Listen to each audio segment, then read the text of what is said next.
Saludos, un día más desde el Paddy's Pub de Salamanca. Aquí estamos, como siempre, Fran Curto y Javier Jara. Bienvenidos a Watergate. Bueno, Fran, buenas tardes, antes de nada. Buenas tardes a todos. Tenía que llegar el día en el que Exacto. nos sumergiéramos en uno de los mayores berenjenales del mundo entero, diría yo, ¿no? Del mundo contemporáneo. Vamos a hablar, por fin, aunque reconozco que hemos intentado retrasarlo lo que hemos podido, pero hoy vamos a hablar del conflicto entre Israel y Palestina. Vamos a intentar adivinar, conocer en profundidad las causas, las consecuencias de los procesos históricos y geopolíticos que nos han traído al momento actual, porque esto no tiene su origen en esos atentados del 7 de octubre que han precedido a esa escalada, ¿no?, de las tensiones, a ese recrudecimiento del conflicto entre ambas entidades políticas, si queremos llamarlas así. Nuestra intención es, ya que somos dos especialistas, entre comillas, yo por lo menos, en historia antigua y en historia contemporánea, vamos a intentar dividir esta explicación, esta contextualización del conflicto y de la historia de Israel y Palestina en sus orígenes desde la época antigua para pasar después a lo que es la edad contemporánea, ¿no?, a la actualidad. Así que la idea es, como digo, pues comenzar con una breve contextualización desde el punto de vista geográfico y cultural, ¿no? Vamos a remontarnos muy atrás en el tiempo, porque la región donde se asientan Israel y Palestina es la que conocemos como Canaán, la que aparece Canaán en la Biblia, ¿no? Es lo que los historiadores de la antigüedad conocemos como ese corredor sirio-palestino, es el levante mediterráneo.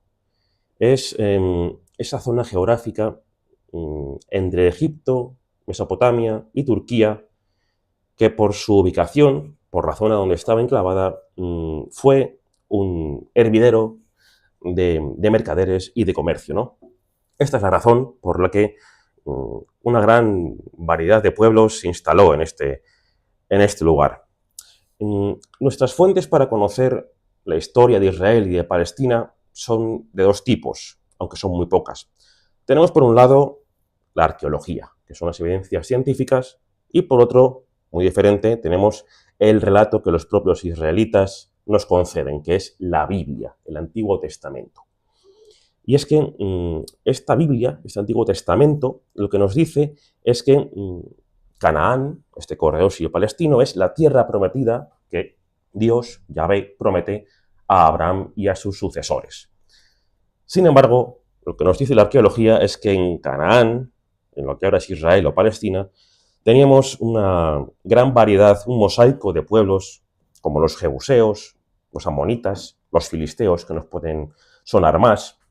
En general tenemos una existencia de ciudades-estado que son independientes y que están gobernadas por reyes locales bajo una gran influencia de otros poderes como pueden ser el egipcio, el mesopotámico o el hitita, ¿no?, que estaba ubicado en la actual Turquía.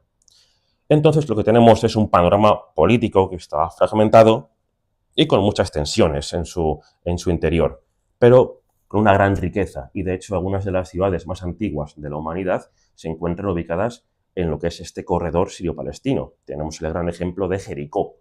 Jericó es quizá la ciudad más antigua de la que tenemos constancia. Sus murallas se han datado en el año 8000 a.C. Hablamos del Neolítico, siglo 81 a.C. Es una auténtica barbaridad. Pero como digo, este es un espacio de tensión entre estos pueblos, ¿no? Y lo que nos dice la Biblia, en cuanto a que Yahvé fue quien prometió esta tierra a Abraham, contrasta fuertemente con lo que nos ofrece la arqueología. Cuando los pueblos del mar, de los que ya hablamos, no sé si recuerdas, Fran, cuando hablamos de Esparta hace 3 semanas, Eso que es. fueron los pueblos del mar, los que acabaron con el mundo micénico y compañía. Cuando los pueblos del mar se asientan brevemente en esta zona de Israel y Palestina, dejan evidencias religiosas que son compartidas por el resto de los pueblos y donde no tenemos ninguna evidencia de Yahvé ni siquiera de ningún monoteísmo, sino de dioses más conocidos en aquel entonces como podían ser Baal y Astarte, que eran dos divinidades más enlazadas o más vinculadas con el mundo fenicio. Aún así, en esta época, estamos hablando del siglo XII, XI a.C., que es cuando se acaba esta edad del bronce, cuando pasan estos pueblos del mar y acaban con todo atisbo de culturas en el levante mediterráneo. De esta época tenemos una estela, una inscripción que procede de Egipto, aproximadamente del año 1208 a.C., que menciona a Israel. Es decir, tenemos aquí la primera evidencia de este pueblo, de Israel. No tenemos evidencias de que siguieran un culto monoteísta, de que fueran una religión dedicada a Yahvé, o de que tuvieran profecías en el sentido de asentarse en un territorio, pero sí que existía un grupo de pueblos que tenían como nombre, a los cuales se les podía llamar Israel. Esto lo que hace es subrayar la riqueza y la complejidad de esta región, que es Canaán, o el corredor sirio-palestino, en los albores de la Edad Antigua. Pero, ¿de dónde proceden realmente los israelitas, o los israelíes? Lo que nos cuenta la Biblia en el Éxodo es que los israelíes, liderados por dos figuras muy famosas como son Moisés y Josué, escaparon de la esclavitud de Egipto, como hemos visto en tantas películas, y conquistaron Canaán, y se establecieron como las famosas 12 tribus de Israel. Ahora bien, ¿qué tiene esto de cierto? Pues lo cierto es que no tenemos ninguna evidencia científica de que hubiera un pueblo judío, ni nada que se le pareciese en el antiguo Egipto, mucho menos de que hubiera esclavos. Ahora es bien sabido que la esclavitud no existía en el antiguo Egipto y que las pirámides no fueron construidas por esclavos, sino por población asalariada, a los que supuestamente se pagaba con cerveza. O eso creemos. Lo que sí sabemos es que en esta misma época, entre el 1200 y el 1100 a.C., hay una ebullición de asentamientos de carácter agrícola, quizá seminómada, en la región de Israel. Tenemos, de hecho, otra estela en la que se vuelve a mencionar al pueblo de Israel como uno de los pueblos que están asentados en Canaán, en este corredor, ¿no?, de cerdo en los restos de Israel, en los restos de sacrificios, etc. Tenemos entonces otra de las primeras evidencias de una cultura que empieza a asemejarse al judaísmo. Otros textos, como las famosas cartas de Amarna, no mencionan a los israelitas, pero sí describen un Canaán que está fragmentado con ciudades-estado en declive, ¿no?, lo que puede facilitar esa preeminencia de lo que después será Israel en este territorio. Poco a poco, lo que conocemos como Israel va tomando cierto poder. Vamos a pasar un poco más adelante. Estábamos en el siglo XI-XI, ahora estamos en el siglo X-IX a.C., entre el año 1000 y el 930 a.C. Aquí tenemos, según la Biblia, el reino unificado de Israel. Durante estos 70 años, Israel existe como una entidad política centralizada y con una cierta fuerza, gobernado por 3 reyes.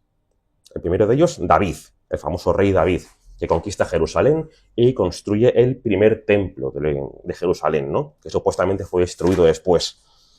Lamentablemente tampoco tenemos evidencias arqueológicas de este primer templo, pero sí tenemos textos, escrituras, epigrafía, que mencionan la casa de David, por lo cual este personaje sí que debió de existir. Es una figura que quizás sea histórica. Es decir, no tenemos evidencias de que existiera ese primer templo tan famoso para los judíos, pero sí de la existencia de este David, este primer rey de los israelíes. No me atrevo aún a decir judío. A pesar de esta escasez de restos monumentales, otros hallazgos sí que nos dan muestra de una existencia de un orden político en esta región durante este periodo. Vemos que otras ciudades de la zona como Megido, Hazor, la propia Jericó, se fortifican, ¿no?, y surgen estructuras administrativas, palacios de otro tipo. Ya estamos en el siglo X, ¿no? Estas estructuras nos sugieren un control más o menos centralizado, ¿no? Y un comercio que empieza a ser activo con Egipto y con Fenicia, que concuerda más o menos con lo que nos narran los textos bíblicos, ¿no? Vemos que tanto la Biblia como los testimonios de la arqueología poco a poco comienzan a confluir. Se nos presenta ahora un reino unificado con un fortísimo componente religioso centrado en el culto a Yahvé, en el Templo de Jerusalén. Lo único en lo que se difiere ahora mismo es en la existencia de ese culto a Yahvé. Ese es el problema que tenemos ahora mismo.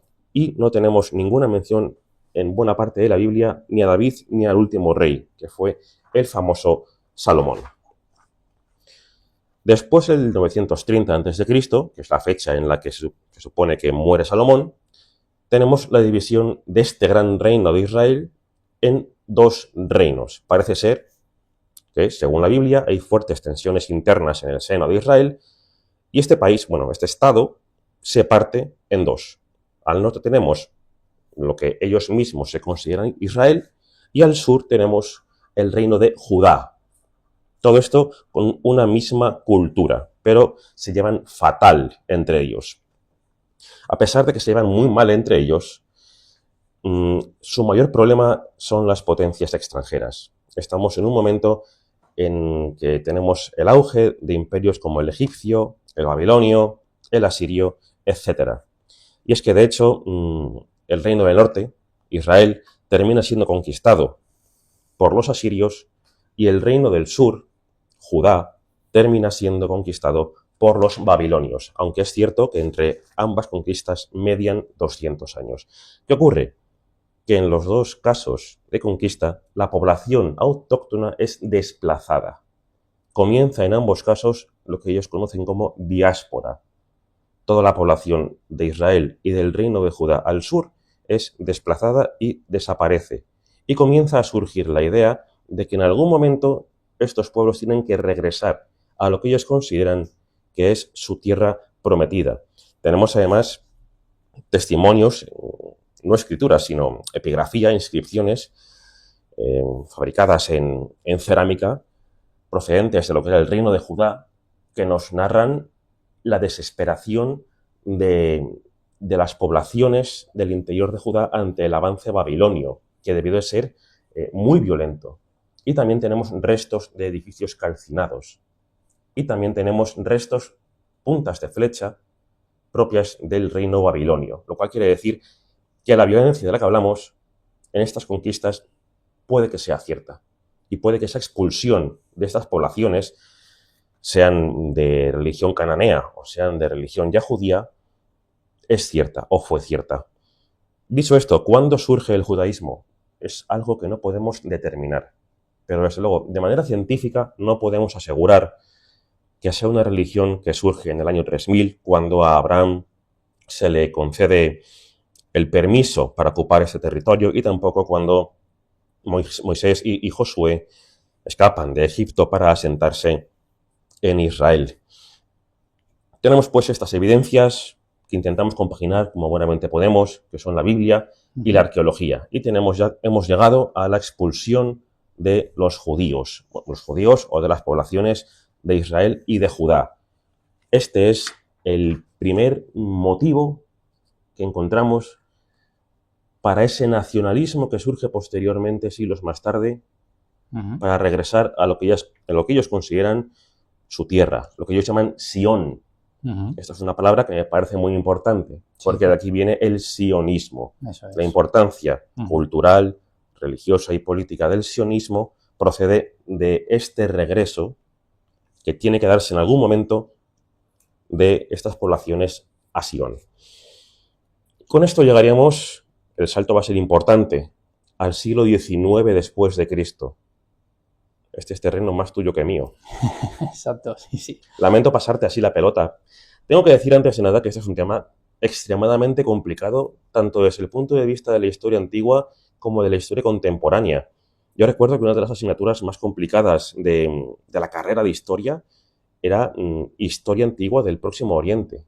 Es muy complicado hablar del Próximo Oriente tanto desde el punto de vista de la antigüedad como de la actualidad, que eso es un batiburrillo de conflictos En los dos casos, en historia antigua y en contemporánea. Es un batiburrillo de conflictos, pueblos, ausencia de fuentes arqueológicas. La situación es muy complicada y tengo que decir que hacemos lo que podemos para que nuestros oyentes lo entiendan de la mejor manera posible. Sí, pero lo decías tú muy bien al principio, ¿no? Es decir, es un conflicto que está de actualidad. Yo creo que todo el mundo ahora mismo, pues eso, ¿no? Sabe algo de lo que está pasando, en mayor o menor medida, pero muchas veces cuando la gente nos pregunta, con nosotros, por ejemplo, los alumnos en clase, o la gente conocida, o incluso los seguidores que tenemos en el podcast, nos decían, sí, sí, muy bien, o sea, nosotros sabemos lo que está pasando ahora, o más o menos, pero no sabemos de dónde viene esto, ¿no? Y tú decías al principio en la introducción muy bien una cosa que era, mucha gente dice, bueno, todo esto que tenemos ahora, ¿no? Desgraciadamente llamámoslo así, este genocidio, ¿no? Que está ocurriendo ahora mismo televisado, esto viene de ese atentado, ¿no? Que después al final hablaremos de él, cuando ataca Hamás, ¿no? a Israel, y evidentemente cuando uno simplifica la historia de esa manera, pues acaba no comprendiendo la realidad que es.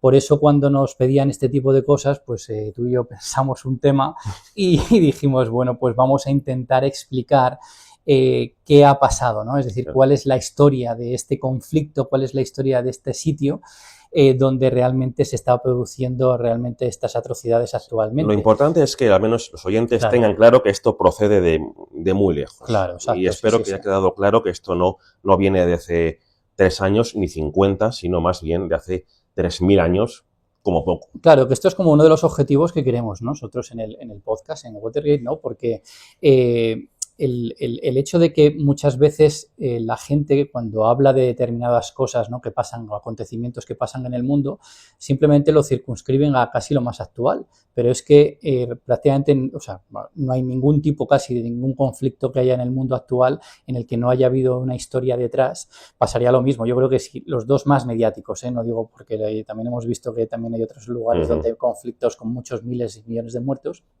pero por ejemplo son los de Gaza, ¿no? Estamos hablando ahora de Gaza y también la guerra entre Rusia y Ucrania. Sí. Así como Gaza, vamos a ver ahora que realmente con esta historia que vamos a contar, este contexto histórico, la gente se va a dar cuenta que realmente es mucho más profundo, que no es ese ataque de Hamás, ¿no? Y complejo, profundo y complejo. Profundo y complejo, exacto. Es el problema. Que no es solamente ese ataque que ha pasado hace un par de años, ¿no? Y que ha motivado lo que tenga esto, pero también en Ucrania, pues muchas veces decíamos, ¿no? Lo que pasa ahora en Rusia y Ucrania tampoco es lo que pasó desde el año 2022, sino que era una guerra de continuación y teníamos que irnos también muy atrás en la historia para comprender realmente cuáles son los orígenes y las causas de estos tipos de conflictos. Entonces, lo que tú has dicho muy bien, has explicado fenomenal. Fíjate hasta dónde nos hemos ido con el conflicto de Israel y Palestina. Hasta la oscuridad, la bruma de los tiempos. Sí, pero es verdad que para ellos es muy importante. Es decir, nosotros lo podemos ver y dice, bueno, ¿por qué nos vamos tan para atrás? ¿No? Alguien podría decir, bueno, pero ¿por qué te vas tan para atrás explicando todo eso?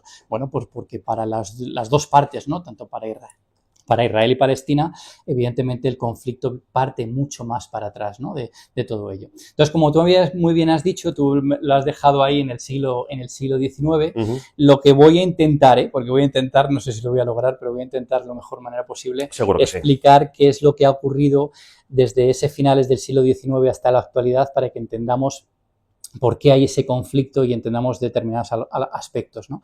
No quiero ser demasiado extenso porque tampoco es cuestión de entrar demasiado detalle, pero es verdad que también no quiero pecar de breve o de saltarme alguna cosa o de explicar de algunos conceptos que yo creo que son necesarios y que la gente además incluso, yo creo que a día de hoy incluso lo escucha, ¿no? Sí, por redes creo sociales, que la gente que escucha esto y que también yo creo que es necesario que se explique ese tipo de cosas, ¿no? Bueno, pues si nos centramos ya en este final del siglo XIX, nos vamos a ir, pero muy a finales del siglo XIX. Tú hablabas antes de ese origen de Sion, ¿verdad? Sí. Bueno, pues aquí aparece el primer gran concepto que vamos a explicar, que es el sionismo, ¿no? A finales del siglo XIX se produce lo que se llama el movimiento sionista, ¿no? Este movimiento sionista está liderado por un hombre que se llama Theodor Herzl, que estudió en París. Es importante, explico esta mínima biografía, porque se fue a estudiar en París en un momento en donde el antisemitismo, es decir, el ir contra todo lo que era judío, digamos, se iba cada vez aumentando más, sobre todo en Europa, ¿no? Él estaba en París y en Francia, en esos finales del siglo XIX, hay un caso muy, muy concreto que incluso daría para un podcast entero, que se llamaría el caso Dreyfus, ¿no? Sí. Que realmente es un caso clarísimo de antisemitismo contra judíos, ¿no? En Francia. Y este hombre queda muy tocado, ¿no? Por lo que vive en aquel momento, lo digo porque siempre las personas, luego lo que hacemos o lo que pensamos, lo que vivimos y las experiencias que tenemos nos influyen, ¿no? Entonces este hombre lo que dice en este movimiento, es decir, en este movimiento sionista, lo que busca es establecer un hogar nacional para los judíos. ¿Por qué? Bueno, pues motivado por siglos, como él dice, de antisemitismo en Europa, ¿no? Y de persecuciones, sobre todo pogromos. Es que es eso, el inciso, permítemelo, he hecho un salto desde el siglo V antes de Cristo hasta el siglo XIX después de Cristo, pero hay que mencionar que durante todo este lapso de tiempo, claro, especialmente en la Edad Media y en el Renacimiento, los judíos son expulsados en infinidad de ocasiones de todos los estados medievales y renacentistas. Totalmente, incluso en España. En España. Que también tenemos la expulsión de los judíos, ¿verdad? Quiero decir, además, este hombre que escribe un libro, El Estado Judío, no solamente habla sobre lo que quiere, lo que hemos dicho, ¿no? El establecer un hogar nacional, sino también explica, que es muy interesante esto, el cómo hacerlo. Es decir, no es simplemente un libro teórico en donde realmente pues, una persona empieza a hablar sobre, bueno, pues sobre cosas que él piensa que puede hacer, pero sino que realmente pone en práctica cómo se puede llegar a hacer esto, ¿no? Y entonces, en la conclusión de ese libro, de ese sionismo, lo que hace es que realmente ese hogar nacional, pues lo que busca es el lugar de Palestina, ¿no? Por todo lo que has hablado tú muy bien, por el significado histórico y religioso, era el lugar preferido. Claro. Simplemente haciendo un inciso, es decir, durante varios años después de este movimiento sionista de la creación, empiezan a haber distintos congresos, ¿no? Judíos, sionistas, donde se busca dónde establecerse ese Estado judío.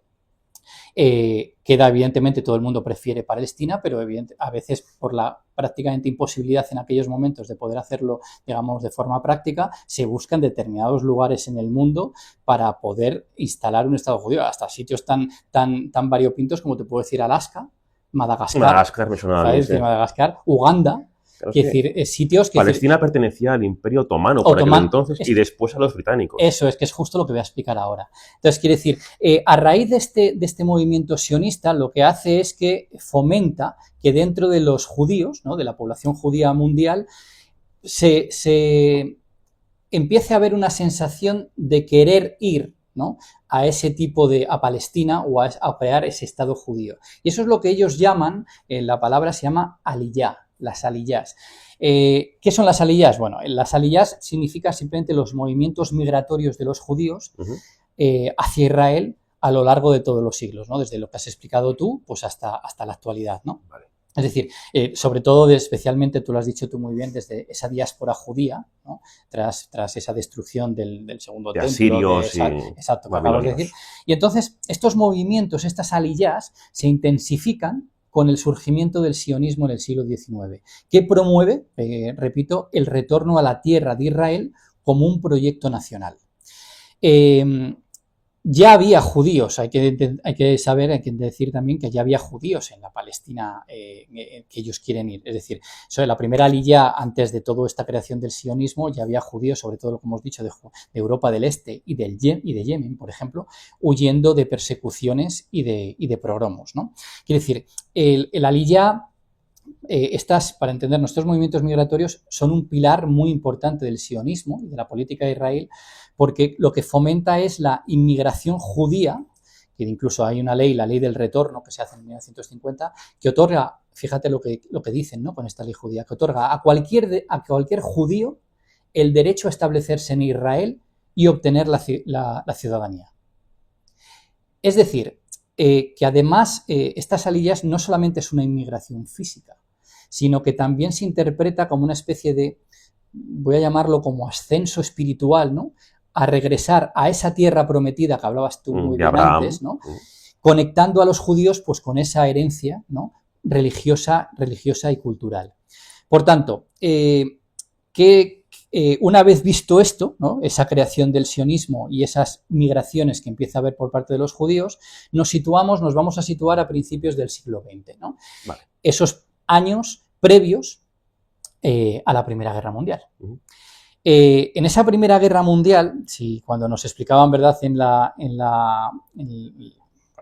las clases, ¿no?, en la ESO, en bachillerato, en el instituto, ¿no?, lo que realmente era, hay como una especie de confrontación, ¿no? Hay una especie de paz armada, ¿no? Ese clima de tensión entre los distintos países, que no desencadena una guerra total, ¿no?, todavía, pero que todo el mundo se está preparando y armando para un posible conflicto que todo el mundo... Hasta la chispa. Eso es, hasta que surge la chispa. Bueno, pues en este contexto, aquí hablamos de esto...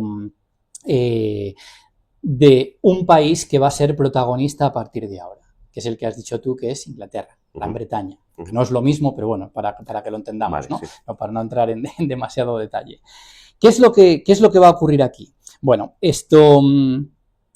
durante la Primera Guerra Mundial, es decir, durante la primera, es decir, donde se está estableciendo la Primera Guerra Mundial, Gran Bretaña, hay como una especie de división entre dos bloques, ¿no? Por un lado están Francia, Inglaterra, ¿verdad? Sí. Y Rusia, aunque después se va. La Triple Entente. Y luego está la Triple Entente, esa era la Triple Alianza, y la Triple Entente que estaba, la Triple Entente, exacto, y luego estaban los países, la otra triple, ¿no? Como son Alemania, el Imperio Austrohúngaro y el Imperio Otomano. Potencias centrales, ¿verdad? Potencias centrales. Y aquí está lo que tú decías. ¿Y por qué decimos esto? Porque Palestina, el territorio de Palestina, pertenecía al Imperio Otomano. El Imperio Otomano. Claro, ¿qué ocurre con esto? Pues que aquí viene un protagonista como que es Gran Bretaña, que lo que quiere es buscar sus propios intereses. Ya lo hablamos el otro día, ¿te acuerdas?, con India, sí, señor. Y todas estas cosas que cuando Gran Bretaña toca algo normalmente no suele dejarlo bien, y este sea otro caso más de cómo realmente esto está provocando ello. Bueno, ¿qué es lo que va a pasar? Bueno, pues Gran Bretaña lo que va a hacer, fijaos lo que digo, lo que va a hacer durante esta época de la Primera Guerra Mundial es prometer el territorio de Palestina a tres partes: a árabes, a judíos y a Francia, uno de sus aliados. Es maravilloso. Claro, si uno piensa, no hay que ser tampoco muy inteligente, pero si uno piensa, aquí algo falla, porque le estás prometiendo lo mismo a distintas partes que tienen intereses diferentes. Entonces, ¿qué es lo que va a hacer? Mirad, la primera promesa que hace va a ser a los árabes. A los árabes, ¿por qué? Porque durante la Primera Guerra Mundial, Gran Bretaña busca debilitar al Imperio Otomano, ¿vale? Que es decir, alentando una revuelta árabe contra los turcos, ¿vale? ¿Qué pasa esto? Para ello negocia, ¿no?, con uno de los líderes de la revuelta árabe, y lo que hace es que Gran Bretaña promete que si los árabes le ayudan a él, a Gran Bretaña, a ganar al Imperio Otomano, en respuesta o como premio les promete la independencia de un gran estado árabe, ¿vale?, bajo, digamos, la supervisión, la supervisión, digamos, pero el liderazgo sí que lo llevaría ese propio estado árabe, ¿vale? Claro, ¿qué ocurre? Que evidentemente esa revuelta árabe, que sí que va a ocurrir, es decir, que va a apoyar a Gran Bretaña, contribuye, como vamos a ver, a la derrota otomana, pero las promesas de independencia vamos a ver que no se van a llevar a cabo ninguna de ellas.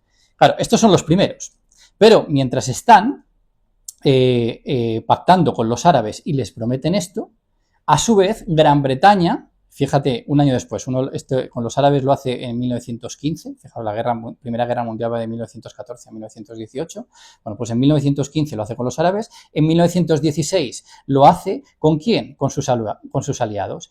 Y este es un acuerdo que pasa en la historia, y en historia se estudia mucho, que se llama el acuerdo Sykes-Picot, ¿no? ¿En qué consiste este? Bueno, pues que Gran Bretaña y Francia negocian en secreto cómo se van a repartir el control de los territorios otomanos tras la guerra, suponiendo que evidentemente ellos ganarán, ¿no?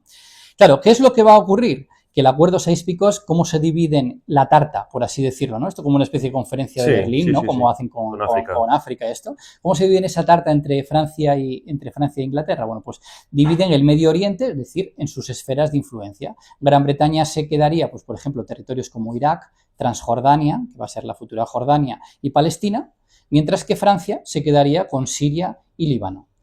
Es decir, Palestina, ¿cómo quedaría en este caso? Bueno, pues inicialmente sería un territorio bajo administración internacional, pero luego es verdad que se va a quedar bajo mando británico, ¿no? Claro, este acuerdo, si nos damos cuenta, este acuerdo contradice totalmente la promesa que es la de los árabes, claro, porque evidentemente lo que establece es un control colonial europeo en un lugar donde a los árabes se les había prometido un Estado árabe unificado. Pero si esto ya es complicado de por sí, nos juntamos con el tercer acuerdo, la tercera pata. Primero árabes, después con mi gran aliado Francia, pero claro, le tengo que prometer también a los judíos. ¿Pero no se dan cuenta de que hay cierta animadversión entre árabes y judíos o les daba lo mismo? Les da igual. Quiero decir, a ver, evidentemente conocen la realidad, aunque luego vaya a ver, no sé hasta qué punto Gran Bretaña se le fue de las manos o no vio realmente lo que iba a poder pasar, porque Gran Bretaña lo que hace un año después, fíjate, los árabes en el 15, con Francia en el 16, y en el año 1917 sale un concepto clave para este conflicto, porque incluso hoy se habla de ello, fíjate, un siglo y un poquito más después. Se llama lo que es la Declaración Balfour. Sí. La Declaración Balfour. Hablamos de ella cuando vino aquí nuestro amigo palestino. Eso es, exacto. ¿Qué es lo que va a hacer? Bueno, pues esto, en 1917, el ministro británico de Asuntos Exteriores, pues se llama Declaración Balfour, que este hombre se llamaba Arthur Balfour, emite esta declaración. ¿Qué es la Declaración Balfour? Para entendernos, pues es una carta pública que expresaba el apoyo del gobierno británico a, y abro comillas, fíjate, la creación en Palestina de un hogar nacional para el pueblo judío, con el pueblo judío. Esta declaración es muy breve, si la voy a leer muy rápido porque son 6-7 líneas, pero para que luego la gente pueda entender, porque si no también esta declaración se ha llevado mucho a malinterpretaciones. Lo que dice simplemente esta declaración es que dice: el gobierno de su majestad contempla con beneplácito el establecimiento de Palestina de un hogar nacional para el pueblo judío, lo que hemos dicho, y hará uso de sus mejores esfuerzos para facilitar la consecución de este objetivo, quedando claramente entendido que no se hará nada, cuidado con esto lo que viene aquí, que no se hará nada que pueda perjudicar los derechos civiles y religiosos de las comunidades no judías existentes en Palestina, ni los derechos y el estatus político de los judíos en cualquier otro país. Es decir, fíjate que esto es importante. La Declaración Balfour dice la creación, y fijaos esta palabra, ahora lo vamos a hablar, de hogar nacional, y siempre con esta condición de no perjudicar los derechos civiles y religiosos de comunidades no judías. Claro, ¿qué es lo que va a ocurrir tras estos tres, realmente estas tres promesas que no se van a poder cumplir? Es decir, ¿qué es lo que busca Gran Bretaña con todo esto? Pues evidentemente Gran Bretaña, al pactar a tres bandas y que va a prometer una cosa cuando no sabe que no va a poder cumplirla, lo que quiere asegurarse sobre todo es su influencia en el Medio Oriente. Es decir, ¿por qué? Porque esta zona es muy importante, es estratégica, por lo que vamos a ver después en un momento, que va a ser el Canal de Suez, por todas las rutas comerciales, por los recursos petroleros. Es decir, el control de Palestina era clave para proteger sus intereses, no solamente, por ejemplo, en la zona de Egipto, sino también, como lo hablábamos el otro día, el acceso a la India. ¿Vale? Fijaos dónde está la India, y de realmente el acceso a todo ese territorio le hacía, digamos, un canal muy importante, ¿no? Por tanto, lo que pasa, ¿qué es lo que va a pasar? Que los británicos, por así decirlo, subestimaron, ¿no?, lo que va a pasar entre las tensiones y lo que van a provocar estas tensiones entre árabes y judíos, porque realmente va a ser algo realmente tremendo, ¿no?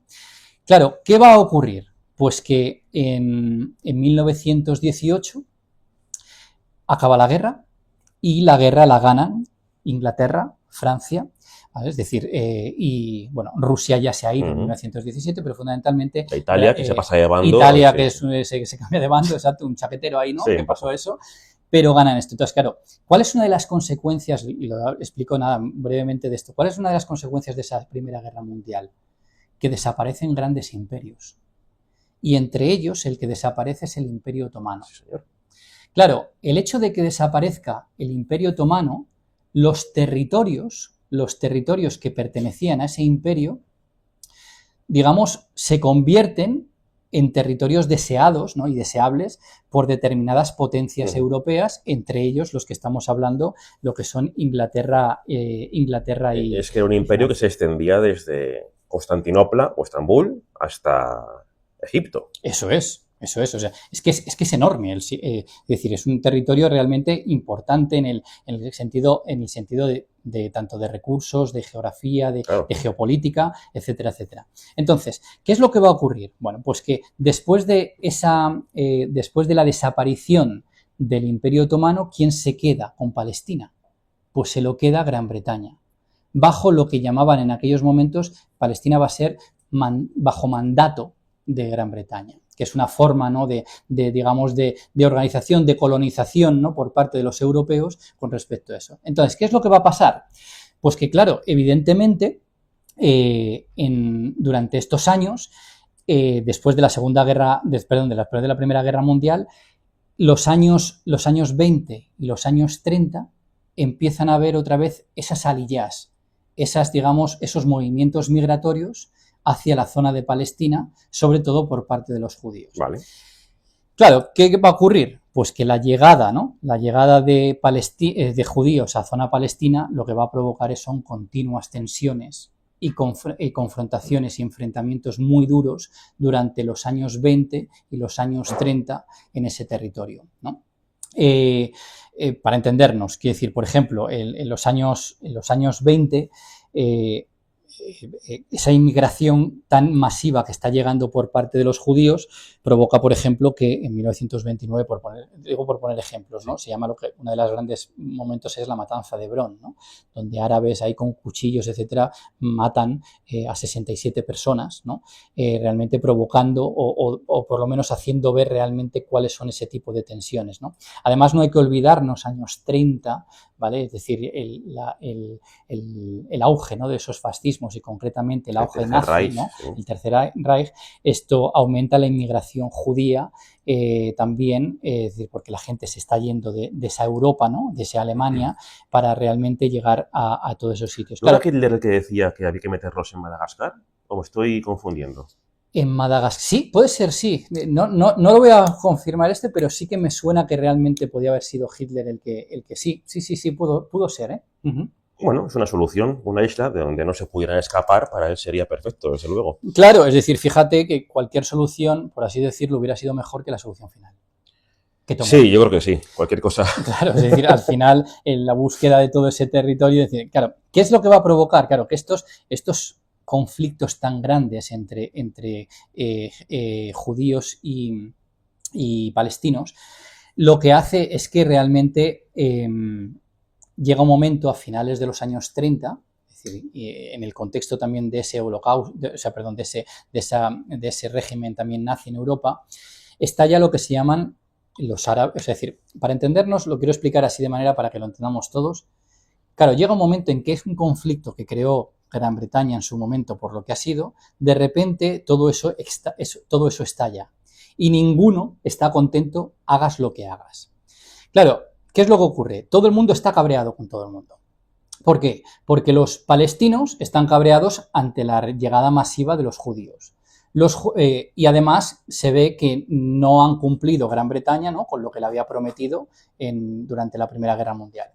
Los judíos también están enfadados porque evidentemente esto lo que quieren es un Estado judío y realmente lo que están viendo es que todavía no se crea, es decir, Gran Bretaña no hace los pasos suficientes para ello. Entonces, claro, ¿qué es lo que va a pasar? Que los árabes, llega un momento en que hay un momento en que se llama la Gran Revuelta Árabe, que es un movimiento como una especie anticolonial, en el que están fundamentalmente contra las otras dos posiciones, ¿no?, contra Gran Bretaña y contra los sionistas, ¿no?, con esos judíos, con ese movimiento sionista. Sí. Es decir, claro, se producen, digamos, enfrentamientos duros, es decir, es un momento muy tenso. ¿Y qué solución da Gran Bretaña para intentar sofocar, ¿no?, o amainar esa revuelta tan importante árabe? Pues lo que hace en 1939, por ejemplo, crea una ley en contra de la inmigración de judíos a Palestina. ¿No? Es decir, no es que impida, perdón, la palabra no es impedir, limita. Vale. ¿Vale? Esa inmigración. Claro, tienes a los árabes que te están atacando, por tanto, lo que hace Gran Bretaña es tomar una medida un poco disuasoria, ¿no? Diciendo, bueno, si les doy esto, lo mismo ya, esto se calma. Sí. Claro, pero ¿qué ocurre? Que en el momento en que tú limitas a los judíos entrar en territorio palestino, ¿quiénes se te van a cabrear ahora?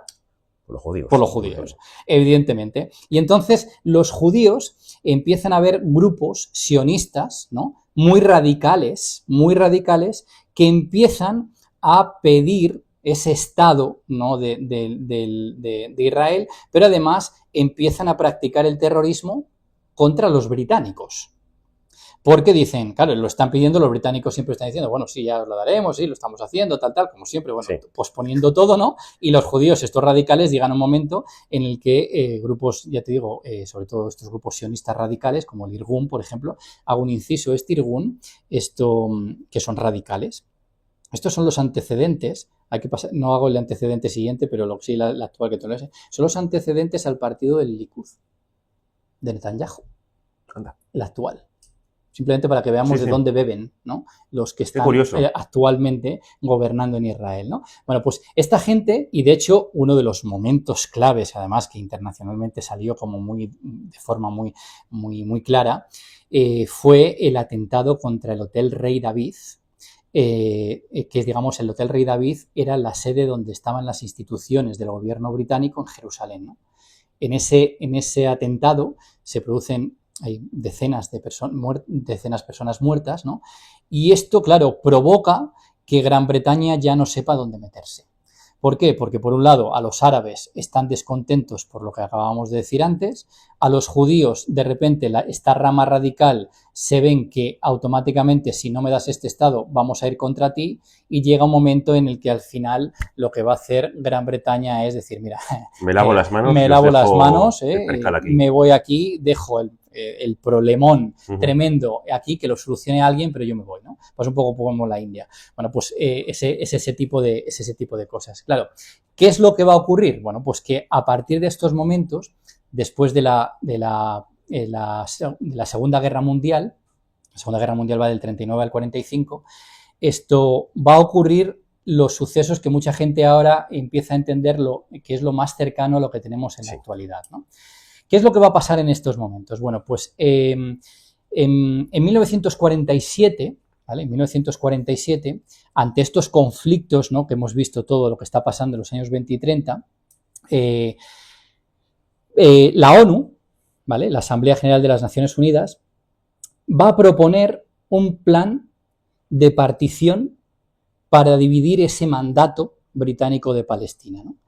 En dos estados independientes, uno judío y uno árabe, ¿vale?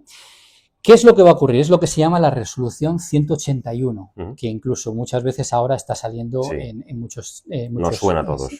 ¿Qué es lo que va a ocurrir? Bueno, simplemente para explicarlo bien, para que entendamos qué es lo que va a ocurrir.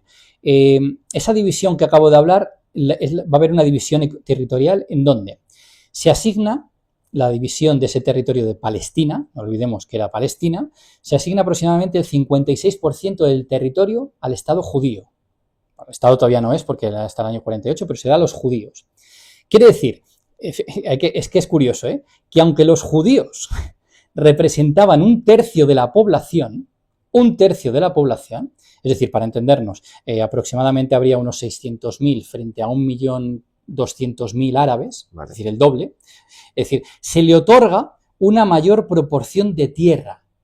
¿Y por qué? La gente a veces dice, bueno, pero ¿por qué entonces se le da? Bueno, pues porque, entre otros motivos, también hay que entender el contexto. Hemos hablado de la Segunda Guerra Mundial, hemos hablado de lo que es el Holocausto, de lo que pasó con los nazis. Y lo que han sufrido, ¿no? De lo que sufrieron los judíos, esos 6 millones de judíos, ¿no? El exterminio judío. Y esa expectativa que se tenía después de la Segunda Guerra Mundial de inmigración masiva de judíos desplazados tras ese holocausto, hacía que esa estimación de esa gente que iba a venir a Palestina haría que realmente se necesitara, ¿no? Por así decirlo, un territorio un poquito mayor para el Estado judío. ¿Una compensación? Sí, es una compensación. Yo creo que aquí, claro, viene un poco, quiero entenderlo, esto es una opinión personal, pero bueno, también justificada desde el punto de vista histórico, Europa, por así decirlo, se sentía culpable por todo lo que había ocurrido con los judíos en la Alemania nazi. Es decir, porque Europa, si nos acordamos, no tomó ningún tipo de intervención. No solucionó ningún tipo de problema, no intervino cuando tuvo que intervenir con Hitler, y las consecuencias se pagaron después. Y cuando se supo ese exterminio nazi de 6 millones de judíos, yo creo que la conciencia, por así decir, europea de determinados países hizo que realmente se fuera demasiado, ¿no?, beneficioso para los judíos debido a un aspecto tan reciente como había pasado. Claro. Entramos pues ya en la década de los 50, 60 y los conflictos que ya conocemos porque ya hablamos de ellos en otro podcast, ¿no? Por los cuales Israel se va apoderando cada vez más del territorio de Palestina. Eso es lo que nos vamos a ir acercando ahora, ya al conflicto entre los israelíes y palestinos, como más lo conocemos, ¿no? En esa división, fíjate que hemos dicho el 56, por tanto el 43 se le da a un Estado árabe, y aquí lo que hablabas tú antes es muy importante. Se dividen ese territorio 56-43, pero se establece como una especie, se llamaba así corpus separatum, es decir, que hay una ciudad que es Jerusalén, fundamental para 3 religiones, los cristianos, los judíos y los musulmanes. Esa ciudad, lo que van a hacer cuando se hace esa partición, lo que se establece es que Jerusalén va a quedar bajo administración internacional de la ONU, debido a esa importancia religiosa, porque la ONU sabía que ahí realmente estaba el meollo y que era mejor que una organización, digamos, externa, ¿no?, a esos intereses de cada uno, pues lo tuviera en ese. Quiere decir, además, en esa partición se establece que ambos estados, tanto el árabe como el judío, debían formar una unión económica, es decir, para compartir pues recursos, incluso monedas, servicios, puertos, es decir, para garantizar, por así decirlo, la viabilidad de ambos eso. Y de hecho, para que la gente nos pueda entender un poquito, dice, bueno, ¿y cómo queda esto? Bueno, pues en el Estado judío aproximadamente quedarían como unos 500.000 judíos por 400.000 árabes. En el Estado árabe habría como una especie de 800.000 árabes, ¿no?, y 10.000 judíos. Y en Jerusalén, que es esa ciudad que iba a ser administrada por la ONU, pues una especie de una población mixta, ¿no?, aproximadamente la mitad, ¿no?, o sea, el mismo número, 100.000 judíos por 100.000 árabes, ¿no? Claro, ¿qué es lo que va a ocurrir? Que tras la aprobación de esta resolución, hemos dicho lo que ha dicho la ONU, ahora hay que ver cómo reaccionan estos dos. Porque esto es un marco teórico en el que dicen se va a hacer esto y ya está. ¿Cómo se reacciona? Bueno, pues la comunidad judía, además con un personaje que ahora vamos a ver que es David Ben Gurión, acepta ese plan. ¿Y por qué aceptan los judíos ese plan? Porque además no es que solamente ya tienen vistas al futuro, no se van a quedar solamente como un paso, es decir, con el territorio que les iban a dar. Ellos lo veían como un paso más hacia la creación de un Estado judío, aunque no cumpliera todas esas aspiraciones, porque evidentemente lo que quería Israel también es quedarse con Jerusalén. ¿Vale? Eso del Estado judío me recuerda un poco ese gran Estado que ellos quieren, ¿no? Que eso implica no solo Palestina, sino partes de Siria, Jordania, etc. Eso es, que es lo que realmente... Y eso entronca más con el conflicto actual, yo creo. Que es lo que vamos a explicar ahora con las distintas guerras que va a haber, ¿no? Evidentemente, esa partición va a tener un rechazo total árabe, es decir, los líderes árabes, tanto de Palestina como de los países vecinos, ¿no?, rechazan esa resolución, pues digamos que violaba el principio, ¿no?, como se dice, el principio de autodeterminación, es decir, que ya que la mayoría árabe no fue ni consultada y evidentemente estos árabes se oponían a ceder territorio a un Estado judío. ¿Y qué dice el Reino Unido? Bueno, pues el Reino Unido dice que yo me voy, ¿vale? Que dice, yo me mantengo neutral ante este mandato, pero anuncian que, fíjate, el 15 de mayo de 1948 iban a dejar, digamos, ese territorio y que la ONU, ¿no?, el plan que sería de partición de la ONU, se fuera y se llevara a cabo. Claro, ¿qué va a pasar con esto? Pues que, evidentemente, tras la aprobación de esta resolución, estallan enfrentamientos entre judíos y árabes. Y palestinos. Árabes en Palestina. Sí. Es decir, grupos armados, tanto de unos de a otros, empiezan a enfrentarse por el control de esos territorios. Y aquí empieza una serie de guerras entre los distintos, entre estas dos facciones, por los territorios y por, digamos, Bueno, pues ¿quién es el que realmente consigue más territorios, si consigo conseguir un Estado judío pleno, etcétera, etcétera?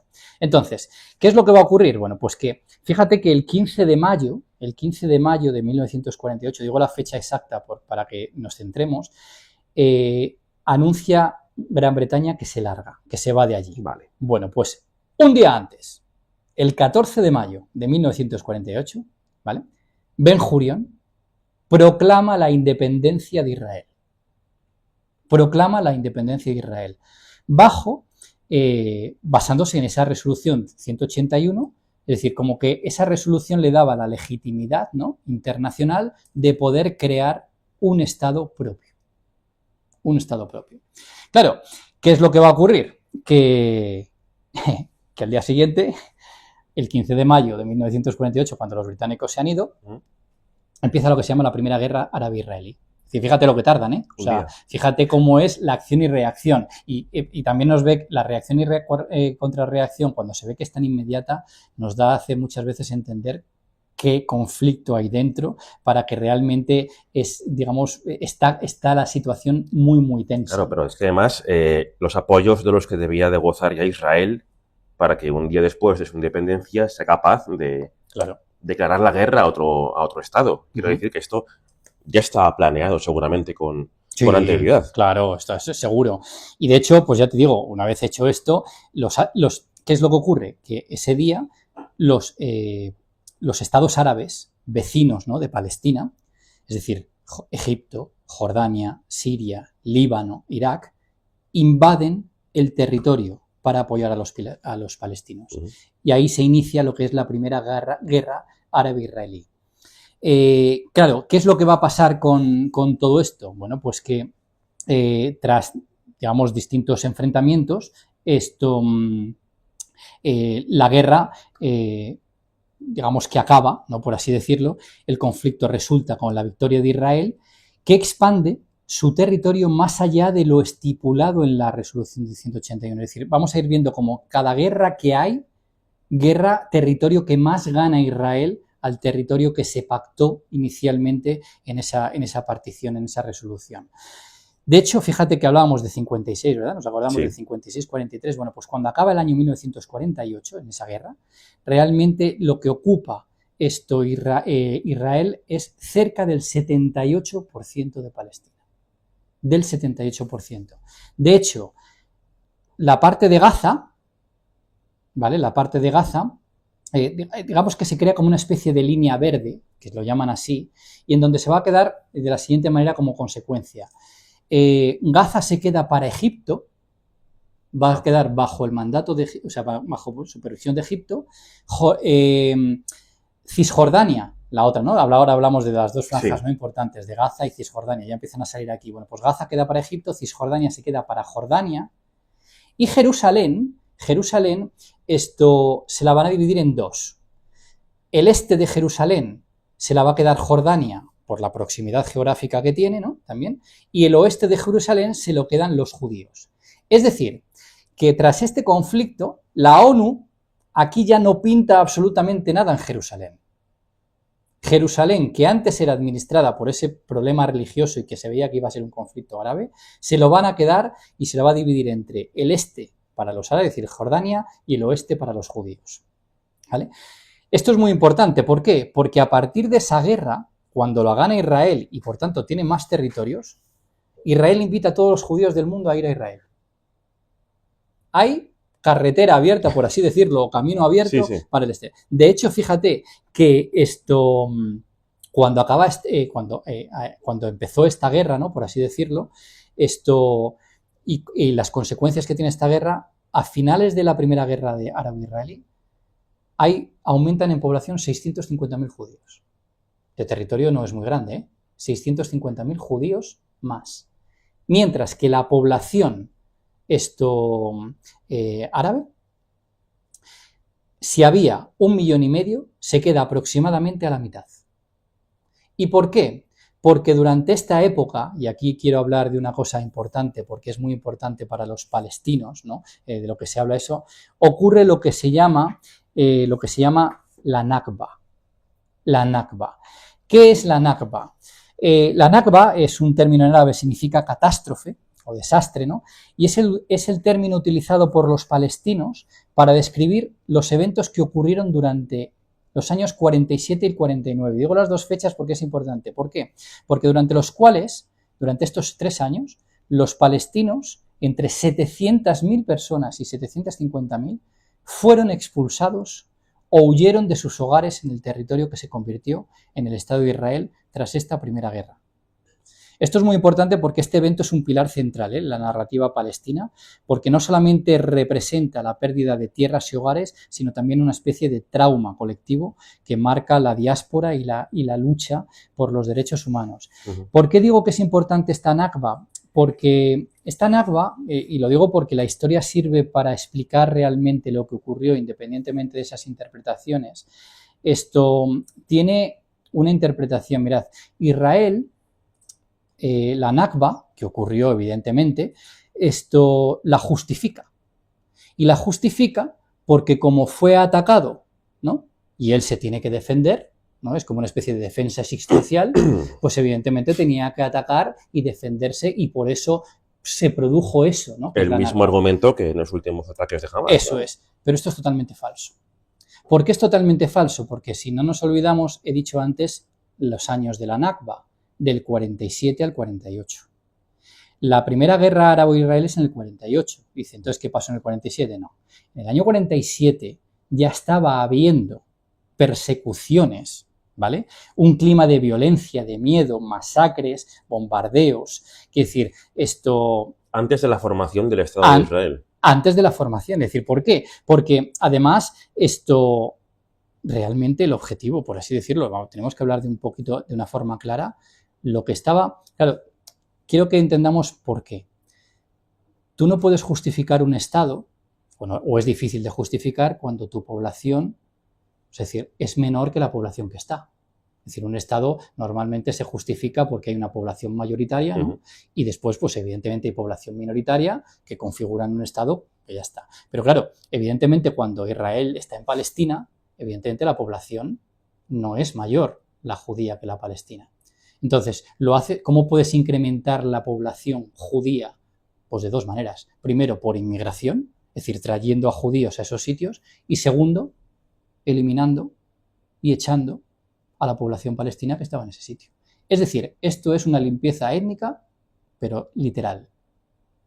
Me gustaría también hablar un poco de eso. Si realmente es un genocidio lo que está ocurriendo en Palestina. Por límite de tiempo, porque llevamos ya casi una hora hablando, no podemos hablar de todos los conflictos que ha habido entre Palestina, en Palestina, ¿no? Entre Israel y palestinos. Pero sí me gustaría centrarme al menos en el último, que vamos a considerar que comienza con los ataques de Hamas de ese 7 de octubre. Y me gustaría ya hablar menos de historia y más del tema político, o por lo menos alguno me puede llamar conspiranoico. ¿Cómo es posible? Esos ataques de Hamas del 7 de octubre consistieron en varias personas árabes que penetraron en territorio israelí, donde se estaba celebrando un festival de música, donde además había poblaciones de otros países de Europa, había gente alemana, francesa en general. Y estos personajes palestinos entraron utilizando parapentes, si no recuerdo mal. Vale. Israel es un país que tiene uno de los servicios de espionaje y de inteligencia más eficaces del mundo. Israel es un país que tiene una cúpula antimisiles que quizás sea también de las mejores del mundo. ¿Cómo es posible que no hayan sido capaces de ver que iban a ser atacados por individuos en parapente? ¿No te choca un poco eso? Sí, es complejo, ¿verdad? Se ha hablado muchas veces de todo cómo ha podido ocurrir, por qué ocurría, si ha habido agentes externos, si no ha habido agentes externos. Yo sí, es verdad que llevamos una hora, pero sí, yo creo que para... Merece la pena, sí. Yo creo que si no importa, ¿no?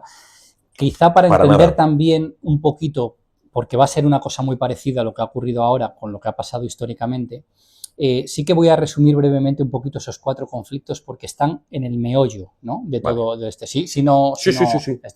Fíjate que después de esa primera guerra hay una segunda guerra en el año 1956 que se llama la Guerra del Sinaí, ¿vale? Vale. El contexto es que evidentemente empieza a haber como una especie de crecimiento de panarabismo, ¿no? Y aparece una figura que se llama Nasser, ¿no? Nasser que digamos, lidera Egipto en ese momento, ¿no? Y él va a ocurrir, digamos, como él quiere crear una presa, ¿no? En Asuán, pero internacionalmente se le da una negativa y entonces él digamos, como que se enfada, ¿no? Y entonces, como reacción, ¿qué es lo que hace? Nacionaliza el canal de Suez. El canal de Suez es muy importante, ahora lo sabemos también, y hace 2 años también, no me acuerdo cuándo pasó, cuando se paró ese canal, se encalló un barco, y todo lo que provocó, es muy importante por esa unión entre el Mediterráneo, el Mar Rojo y el Índico, ¿no? Bueno, pues, ¿qué es lo que va a ocurrir en esa guerra? Pues que fíjate que con el beneplácito de Gran Bretaña y Francia, Israel invade en octubre la península del Sinaí, tras el cierre de ese canal de Suez decretado por Egipto. Claro, ¿qué es lo que va a ocurrir? Que ese ataque sorpresa y la ayuda militar también externa, ¿no? Supuso una rápida victoria. ¿Y qué es lo que va a ocurrir? Bueno, pues que Estados Unidos, digamos que llega un momento, no olvidemos que estamos en plena Guerra Fría, ¿no? Estados Unidos contra la Unión Soviética, Estados Unidos y la Unión Soviética, digamos que exigen un alto al fuego, porque la situación ya a nivel mundial estaba muy tensa, y exigen realmente a estos países, ¿no? A Francia y a Gran Bretaña, que eran los que tenían el control, ¿no? Del canal de Suez junto con Egipto. Sí. Esto exigen que realmente se exija el alto al fuego y se acaba. Claro, ¿qué es lo que va a ocurrir? Que después de esto, en 1958 surge Fatah. Sí.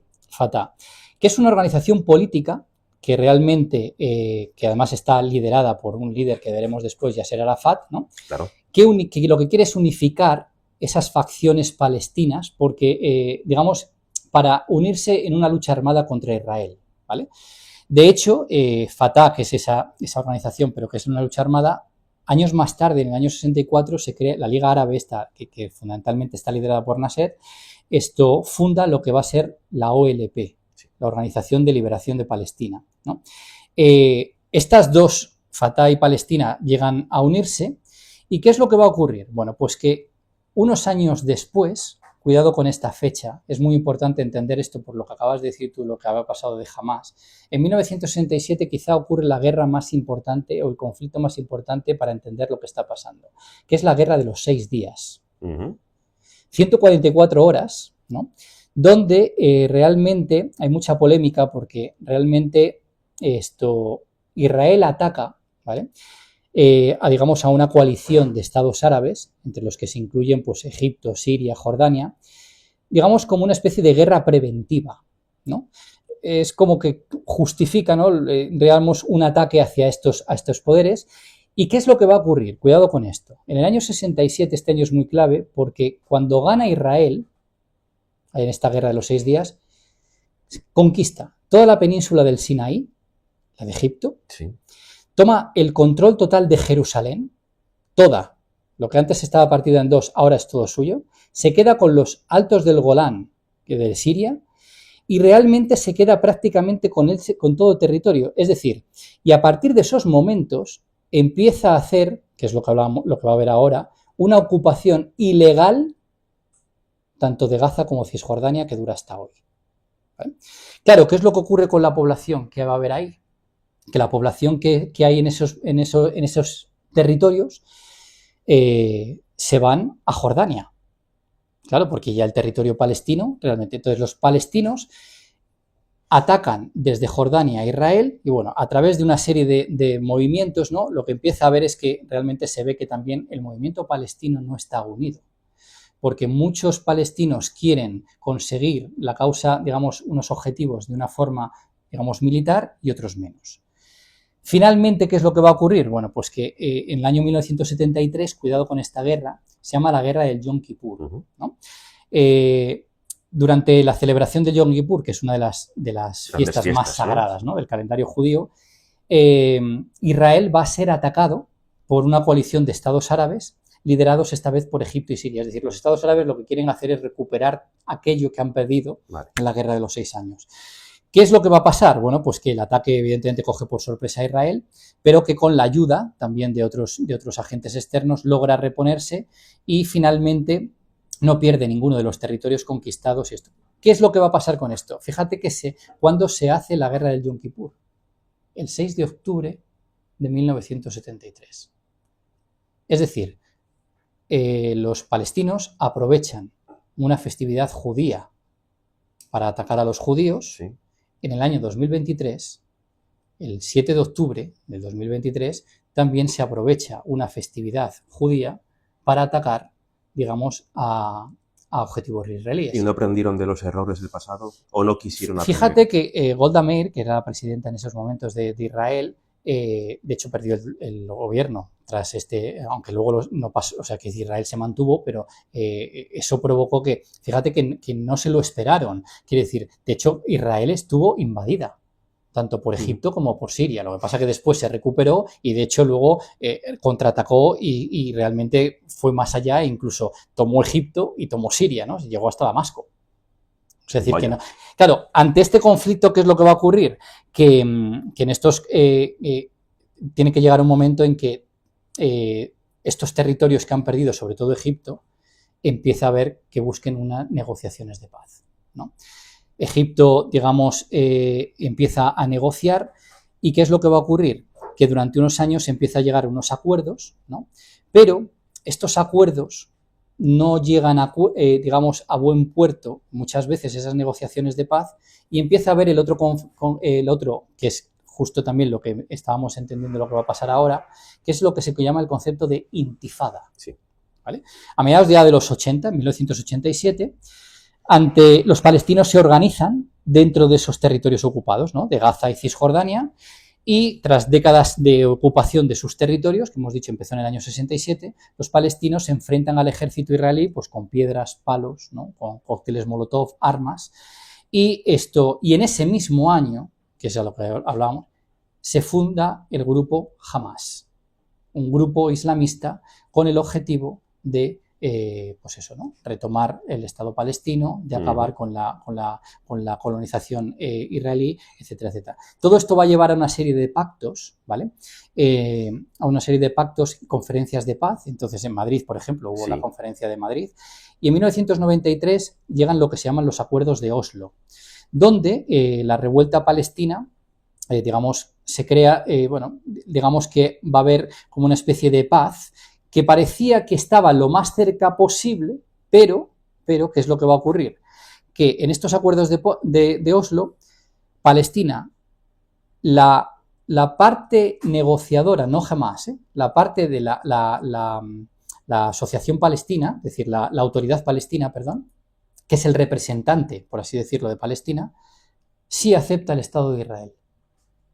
Y a cambio, Israel le da el gobierno autónomo a territorios de Gaza y Cisjordania, a esos territorios palestinos.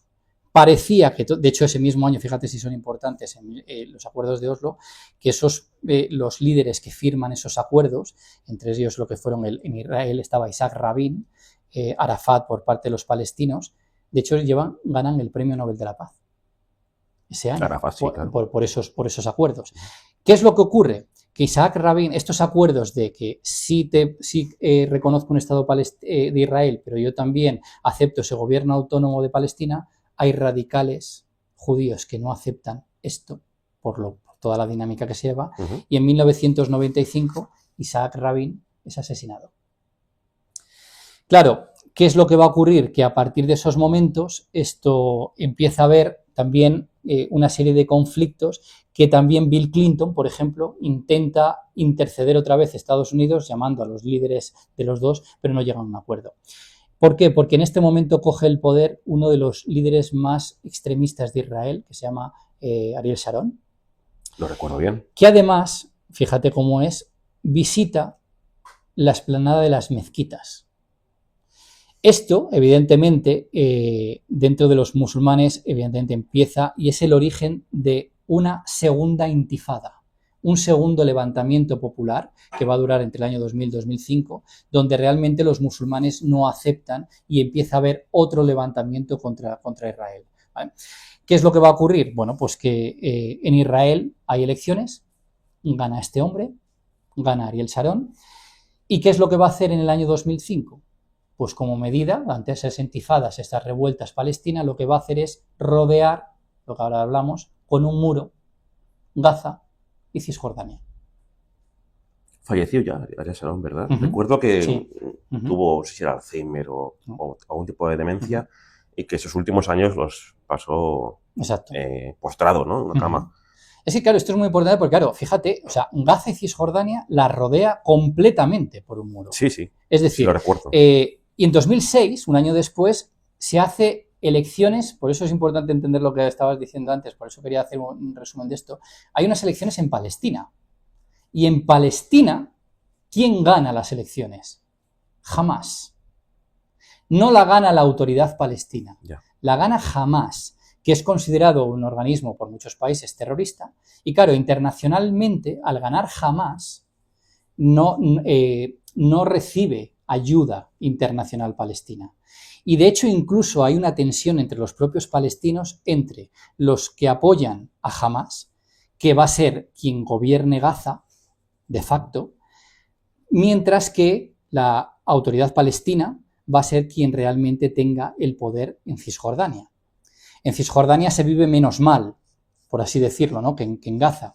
Es decir, realmente en Cisjordania lo que hay ahora, ya para entender esto último que habíamos hablado, es decir, en Cisjordania hay colonias de judíos dentro de Cisjordania, siguiendo estos asentamientos ilegales que sigue habiendo de Israel. Incluso estos asentamientos judíos colonias están entre los nudos de comunicación entre los propios, entre la propia Cisjordania. Los judíos tienen el control del agua. El ejército israelí controla los accesos dentro de la misma Cisjordania. Es decir, que realmente la población cisjordana lo que vive es un apartheid.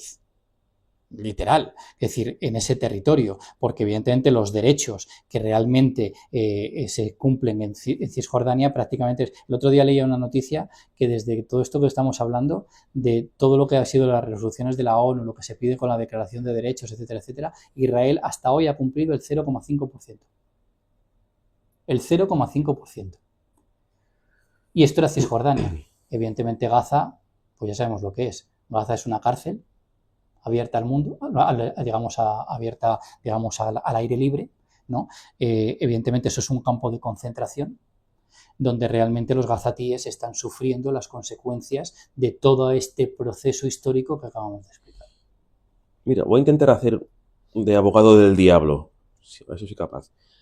Por ejemplo, centrándome en este episodio del 7 de octubre, vamos a ver, si yo fuera un israelí de 30 años, alguno menos de los que tengo yo, y estos terroristas de Hamás, ¿podemos considerar entonces terroristas a Hamás? Bueno, de hecho, incluso, por no decirlo tú o yo, ¿no? Es decir, internacionalmente hay países que sí consideran grupo terrorista a Hamás, y luego hay países que no. Pero por definición un grupo terrorista es el que ejerce el terror. Claro. Sí, lo que pasa que, ¿sabes qué pasa? Que a lo largo, lo de la acepción o de poner el nombre de grupo terrorista a un determinado colectivo, esto realmente depende mucho también de los intereses. Sí, ¿no? Y sé que abre la veda para atacarlos y demás. Pero, como te decía, si yo fuera un israelí y estos individuos mataran a un familiar mío, yo querría que mi ejército arrasara. Yo creo, o sea, no sé cómo reaccionaría, porque nunca me ha ocurrido, pero yo creo que querría que arrasara el territorio de Palestina. O sea, a veces puedo entender las dos partes, ¿no? Como digo, esto es muy complejo, muy, muy complejo. Y es cierto que no es una guerra proporcional. No. Eso... Bueno, de hecho, yo por lo menos aquí doy mi visión. Esto no es ningún tipo de guerra. Esto no es una guerra.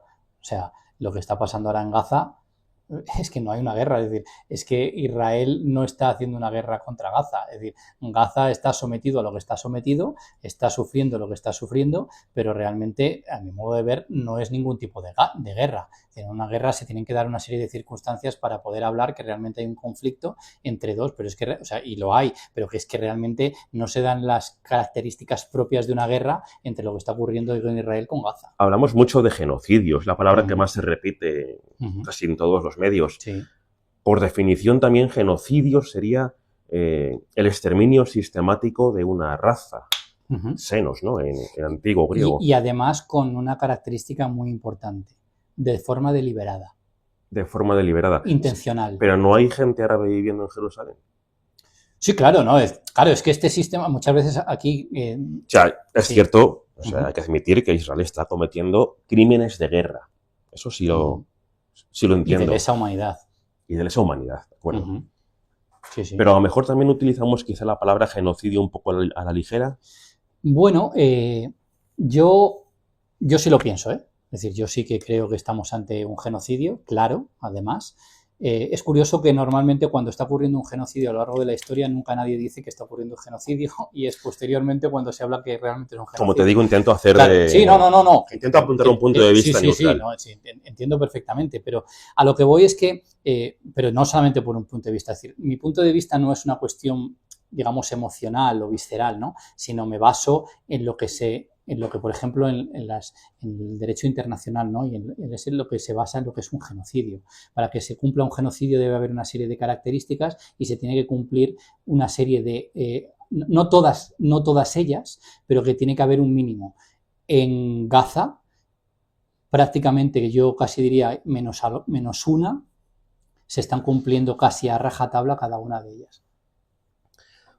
También se escucha mucho acerca de la ilegalidad del propio Estado de Israel. Lo veo también en muchos medios. ¿Tienen que pagar las nuevas generaciones israelíes por lo que sus antepasados han hecho, mejor o peor?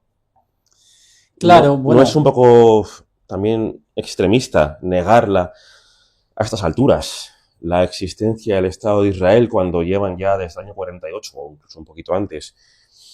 Una persona que tenga pues 15, 20 años en Israel quizá pues no tenga culpa de nada de lo que ha ocurrido. Bien es cierto que después participará en la mili, porque en Israel hay mili tanto para hombres como para mujeres, y muy posiblemente participe en algún tipo de conflicto de este tipo. Pero hasta entonces, ¿por qué tendría que pagar un israelí de entre 10 y 20 años, pongamos, por lo que sus ancestros han hecho? ¿Por qué vamos a negar la existencia de su país? Claro, como no es fácil. No, es que esto llevaría simplemente para un podcast directamente solamente sobre ello. Claro que, lo que hemos visto es que este conflicto es una continua reacción contra reacción, es decir, es una cuestión que realmente lleva, digamos, a una venganza y revancha continua que parece que no tiene fin y que, que tendríamos que buscar un tipo de solución, ¿no? Una de las cosas que se propone, ¿no? Esto como solución a ese tipo de conflictos es la creación de los dos estados, ¿no? ¿Crees que sería la solución? Pues quizá, o sea, yo me tengo que poner sobre todo por la parte palestina, en lo que es la injusticia, ¿no? A lo que ha ocurrido durante todos estos últimos años. Es que lo veo complicadísimo. Pero claro, si realmente, no sé, si tenemos que buscar, ¿no? El hecho de que realmente lo que importa es que se llegue al fin de un conflicto, se llegue a una paz, claro que la creación de un Estado palestino y un Estado de Israel, ¿no? Esto realmente sería quizá, no sé si la solución, porque ninguna solución va a beneficiar, o sea, va a contentar a todas las partes de forma total, ¿no? Pero a lo mejor sí que podría ser una solución viable, sobre todo para eliminar este tipo de conflicto y que no lleve a más, porque lo que estamos viendo sobre todo es esto, ¿no? Lo que pasa que realmente yo no lo veo factible ahora mismo, sobre todo por una parte de Israel, porque yo creo que Israel, hasta que no acabe con ese objetivo literal de tomar todo el territorio palestino. Sí. Esto, y además es que encima tiene la connivencia, ¿no? Prácticamente, no sé si la palabra es connivencia, pero también la no actuación por parte de los demás países internacionales, que miramos a un lado con lo que está ocurriendo, todos nos echamos las manos a la cabeza, pero realmente no tomamos cartas en el asunto y no paramos a este hombre, a Netanyahu, a Israel, de lo que está haciendo en Palestina. Es que yo creo que yo no le veo fin a es muy complejo. a esta sucesión de conflictos. Es muy complejo. Por una razón muy sencilla, y es que creo que Israel es la punta de lanza de Occidente en una tierra que no es occidental. Y además creo que Israel es un magnífico proveedor de armas para Occidente. Es un gran creador de armas. Creo que el gran aliado de Israel es Estados Unidos. Siempre lo ha sido. Eso está claro. Creo que Netanyahu ha comenzado esta ofensiva sabiendo que iba a ganar Donald Trump las elecciones. Si no los había ganado ya no sé. ¿Qué fue antes? Bueno, sabía. De hecho, fíjate que Donald Trump, cuando en la primera legislatura, uno de los aspectos más conflictivos que hizo fue, digamos, declarar Jerusalén como territorio israelí. Bueno, a ver, que me ha salido un vídeo subido por la Casa Blanca, hecho por inteligencia artificial, donde se ve Gaza convertida en el resort en que la quieren convertir, con estatuas de oro de Donald Trump. Todos lo hemos visto. Pero creo que en el binomio que forman Israel y Estados Unidos, la parte fuerte es Israel. Creo que quien controla al otro es Israel a Estados Unidos y no Estados Unidos a Israel. Bueno, es que la población judía en Estados Unidos es muy importante. Efectivamente. El lobby judío norteamericano es muy, muy potente. De medios como el New York Times, controlados por los judíos, el Banco Mundial, que si no han cambiado las cosas, continúa controlado por los judíos, y cómo poco a poco se están introduciendo en Europa. Claro, es que los judíos siempre a lo largo de la historia, si algo ha sido caracterizado, simplemente también ha sido porque han tenido mucho poder económico, ¿no? Siempre han sido muy buenos en materia financiera, en materia económica, y evidentemente a lo largo de la historia, si algo es comprobable, es que quien tiene el poder económico tiene también poder político y por tanto tiene un grupo de presión tremendo hacia cualquier tipo de interés. La fama que tiene este pueblo, ¿no? De usurero, al fin y al cabo. La fama, ¿eh? Sí. Te digo. Por otra parte, creo que Israel tiene un enemigo no declarado, que es España. Creo que se la tiene jurada España, ¿no? Han sido expulsados de un montón de lugares. Pero a España, por alguna razón, a Sefarad, que es como ellos lo llamaban. Sefardíes, ¿verdad? Claro. Nos la tienen jurada. Y prueba de ello son, por ejemplo, las declaraciones, creo que fue en Twitter, del hijo de Netanyahu, donde afirmaba que Ceuta y Melilla deberían ser marroquíes. Y no podemos olvidar en este sentido que Israel está también armando a Marruecos. No tengo ningún miedo actualmente de que vaya a pasar nada, pero eso está ahí. Y en Marruecos no son cristianos ni son judíos. Hay una gran población árabe. Quiero decir, la animadversión que hay entre judíos y árabes se puede saltar por alto según las reivindicaciones geopolíticas. Lo que está ocurriendo en Palestina es quizá la pretensión de ese gran Estado de Israel que últimamente está saliendo a la luz y que, como ya comentamos antes, incluye toda Palestina, Jordania, partes de Siria, etc. Y creo que por ahí van los tiros de este conflicto. Me podéis llamar conspiranoico, pero creo que lo del 7 de octubre, que el Mossad no lo viera, me parece muy raro. Aunque fuera después una fiesta religiosa, me parece raro. No sé. Sí, no, es que realmente, claro, ahora te estaba escuchando, es que al final, bueno, hoy no lo hemos hecho casi todos los programas, ¿no? Pero muchas veces cuando analizábamos los conflictos, ¿verdad? Siempre decimos, vamos a hacer una especie de zoom hacia afuera, ¿no? Para entender, pero bueno, claro, evidentemente, pero esto entraría para otro podcast directamente. Sí, claro. Esto, los intereses, la geopolítica mundial, evidentemente también está metida en todo lo que es el conflicto de Israel y Palestina, evidentemente. Y por eso creo que esto no se va a acabar. Es que no compensa que se acabe. Es complejo. No le compensa a Occidente que se acabe. Tampoco al mundo árabe. En general, las potencias necesitan enemigos para poder legitimar después sus acciones políticas. Y creo que este conflicto le viene muy bien tanto a la parte occidental como a la parte oriental, que te puedo decir Irán, Afganistán, aunque están peor, Rusia, China, como siempre, escondida por ahora en la trinchera. Todos tienen su posicionamiento, pero a la hora de la verdad nadie hace gran cosa. Lo más que ha habido en este conflicto ha sido un intercambio de misiles entre Irán e Israel con poca trascendencia. No sé si murió un israelí. Uh-huh. Yo lo que veo fundamentalmente es lo que acabas de decir tú muy bien. Es decir, lo que fundamentalmente se ve con este conflicto, como en otros conflictos que hemos estado tratando en este podcast, al final, por ejemplo, simplemente por no irnos muy lejos, ¿no? En la nuestra propia Unión Europea o también incluso en la propia España, ¿no? En nuestro propio, esto sí que es verdad que hay, pues eso, ¿no? Como proclamas o apoyos, ¿no? Hacia lo que es Palestina, etcétera, etcétera, pero lo que siempre ha demostrado, por lo menos la Unión Europea y España también los últimos años, bueno, siempre, ¿no? Es decir, es ese doble rasero, ¿no? Es decir, yo te apoyo por un lado mientras armo a otros. Es decir, yo no puedo apoyar a Palestina mientras estoy dando armas a Israel. Es decir, bueno, pues la historia, Sí, la gente también, la sociedad tiene que saberlo, ¿no? Es decir, al final dice, bueno, pero ¿en dónde estás? O sea, tú no puedes formar parte de dos cosas que son totalmente opuestas, ¿no? Es decir, en España también pasa y en la Unión Europea, es decir, mucho de que sí, estamos a favor de Palestina, pero realmente que es como una especie de, bueno, pero es una crítica como velada, ¿no? Es decir, no velada, pero tampoco como muy, muy tenue, tampoco es demasiado beligerante, ¿no? No beligerante por llamar a la guerra, ¿no? Es decir, pero realmente como más clara, ¿no? Más tremendamente, es decir, condenar realmente lo que está haciendo Netanyahu y el Estado de Israel con Gaza.